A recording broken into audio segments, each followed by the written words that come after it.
నమస్తే, welcome to 99 TV. నేను నవీన్. బులెటిన్లో డీటెయిల్స్ చూద్దాం. గుంటూరు జిల్లా తూళ్లూరులో నిర్వహించిన గ్రామ సభలో మంత్రి నారాయణ, ఎమ్మెల్యే శ్రవణ్ కుమార్ పాల్గొన్నారు. గ్రామాల్లో కొనసాగుతున్న మౌలిక వసతుల కల్పనపై ప్రజల అభిప్రాయాలు, వినతులను మంత్రి నారాయణ స్వీకరించారు. పెదపరిమి సమీపంలో నిర్మిస్తున్న అమరజీవి పొట్టి శ్రీరాములు స్మృతివనంలో తొలి స్లాబ్ పనులను మంత్రి నారాయణ ప్రారంభించారు. రాజధానికి భూములిచ్చిన రైతుల అభిప్రాయాలతో గ్రామాల అభివృద్ధి చేపడుతున్నామని తెలిపారు.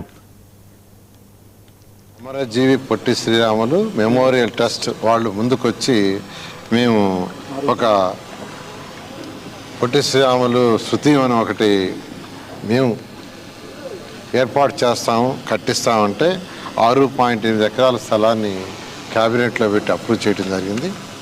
అప్రూవ్ చేయగానే ఇమ్మీడియట్గా వాళ్ళు ఆ యొక్క విగ్రహాన్ని పెట్టడానికి 58 అడుగుల విగ్రహం, ఎందుకంటే ఆయన 58 రోజులు నిరాహార దీక్ష చేసి తన ప్రాణాలు అర్పించి తెలుగు వాళ్ళకంటూ ఒక రాష్ట్రాన్ని ఇవ్వటం, అంతేకాకుండా భారతదేశంలో కూడా వాళ్ళ యొక్క భాషా సంయుక్త రాష్ట్రాలు ఏర్పడటానికి కారకుడైన వ్యక్తి. అటువంటి గొప్ప వ్యక్తికి ఒక మంచి యొక్క శృతివనం కట్టాలనే విగ్రహాన్ని చేస్తే వెంటనే ఇవ్వడం జరిగింది. దాని మీద యాక్చువల్గా ఈ ఆర్గనైజేషన్ టేకప్ చేశారు.